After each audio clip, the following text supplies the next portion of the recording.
I don't want to say that anybody sees them as a problem, but I'm sure in bigger departments, you get some media that likes to be pushy and wants to get that information as quickly as possible. It works both ways. I think we have probably sheriff's offices that don't do everything they can to give stuff to the media. Some departments that, I want to hold this back until the absolute last second. And I think we have media in those jurisdictions that probably are more, they hound them more and they're not as patient.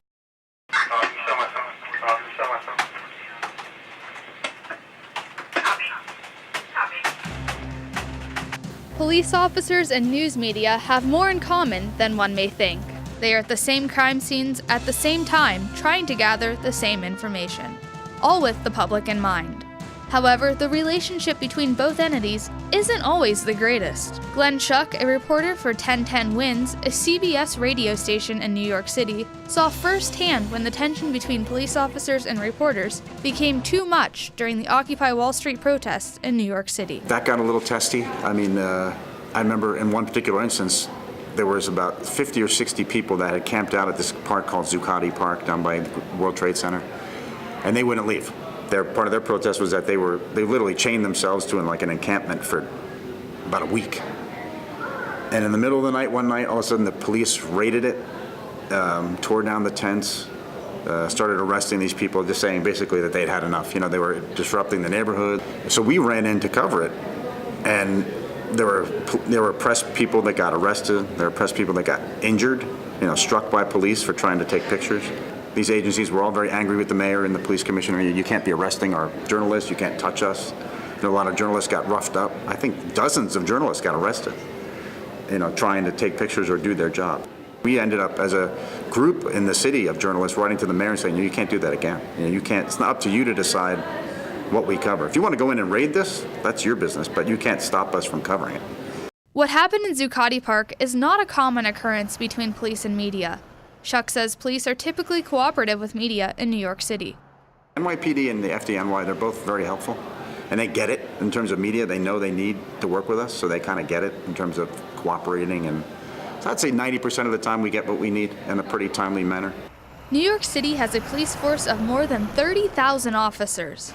In order to handle media inquiries and control messages, NYPD uses the Office of the Deputy Commissioner, Public Information, or DCPI, to communicate with the media. The office is staffed 24/7 to assist members of the media with any information requests. Information we get is from this DCPI. It's basically short for Department of Public Information. And they will email you an initial, all the press is on this list, their email list. There's probably a couple thousand of us. It's a big media operation, but they'll give you a basic email that says, at 5 this morning, man entered this location, did this person was injured. He was taken to this hospital. We're looking for 2 people wearing dark hoodies, whatever else. So it's pretty good. Within an hour or so, they'll give us a complete rundown of information. We can kind of email them back and forth. And in between the emails, we can actually call them. They have a 24/7 staff, obviously, of press people that you can call and say, hey, it's Glenn from 1010 Wins. What's the latest on this shooting in this police precinct? There's 120 police precincts in the 5 boroughs. So it's a lot of. They have a lot of information, but it's a pretty reliable thing.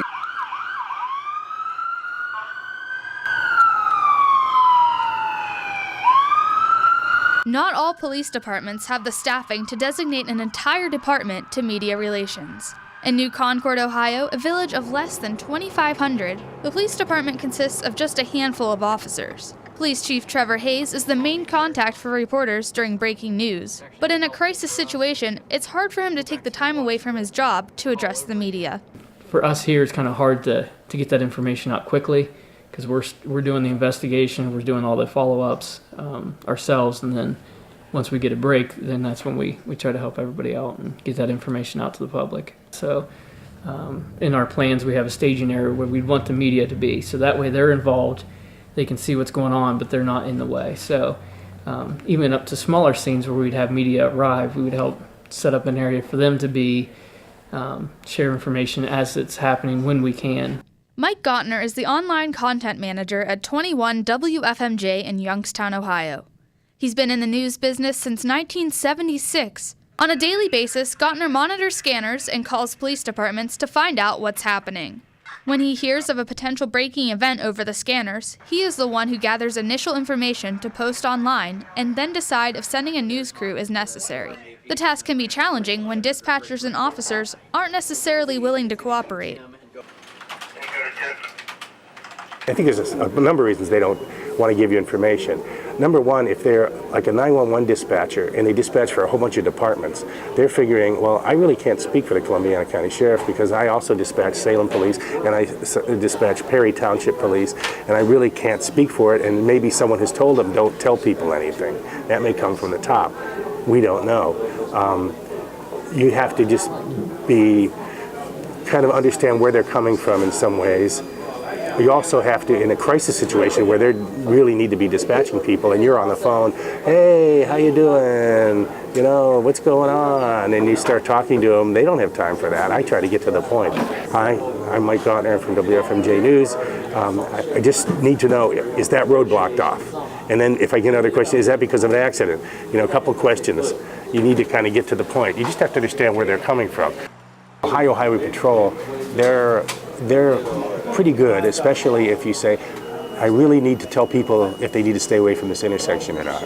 Ohio State Highway Patrol Trooper Joshua Weaver of the Zanesville Post says dispatchers are usually willing to work with the media.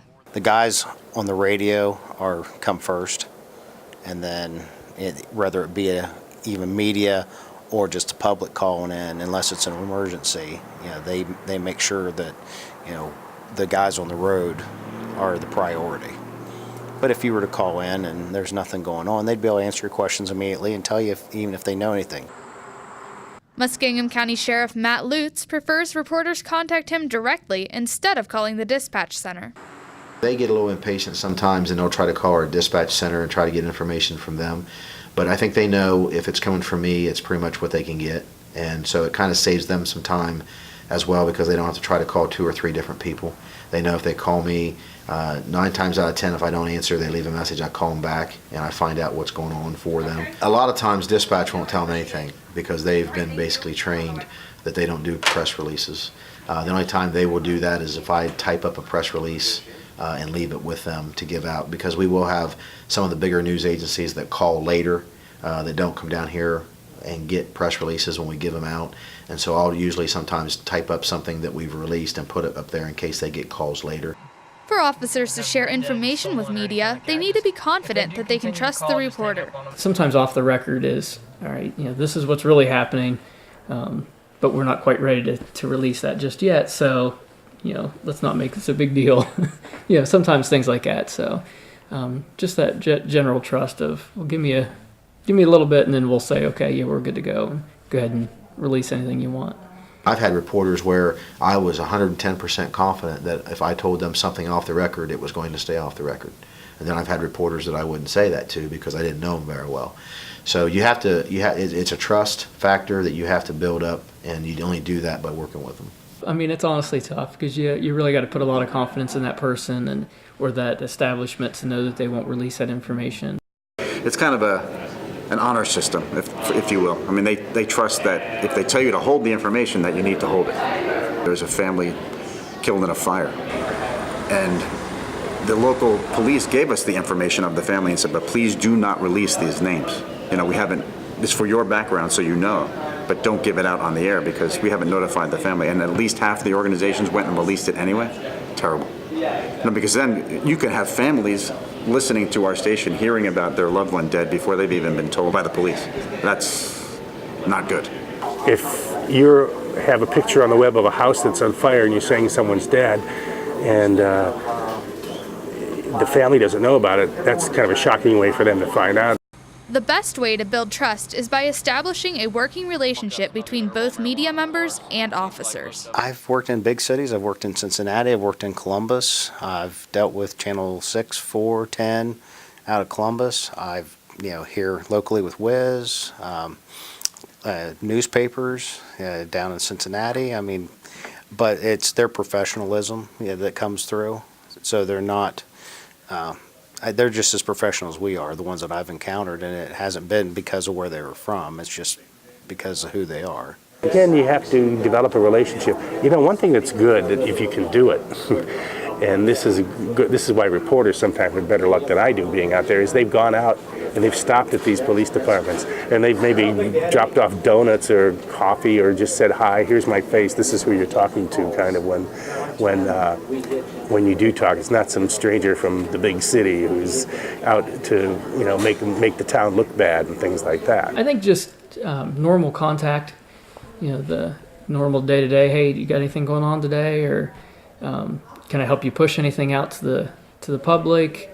You guys have anything going on? You know, just that normal, that help. You help me, I help you type thing. And, you know, understanding the sensitivity of cases and things like that we deal with, I think helps, where you can, you know, kind of say, off the record, I'll tell you what's going on if you just hold off a little bit until we can confirm that, and things like that that I have seen that I think works really well. You probably are going to have to get comfortable with that person and get them to have confidence in you. Basically, treat them with respect. Give them time to get you something. Don't put them in crunch time or deadlines. Try to reach out and get a contact number for them and give them your contact number and let them know that you'd like notified on stuff. And if there's anything you can do to help them, such as, like, you know, stolen cars or missing persons or high crime areas that you can report on to the public to help them, is always a good angle to come in at too. And just let them know that you know, you want to be notified and you're willing to cooperate with them all you can. And is there a better time to call you to get information? And then you just have to basically work with them and build that credibility up. Despite some heated instances between police and media, there is usually a mutual understanding between both groups.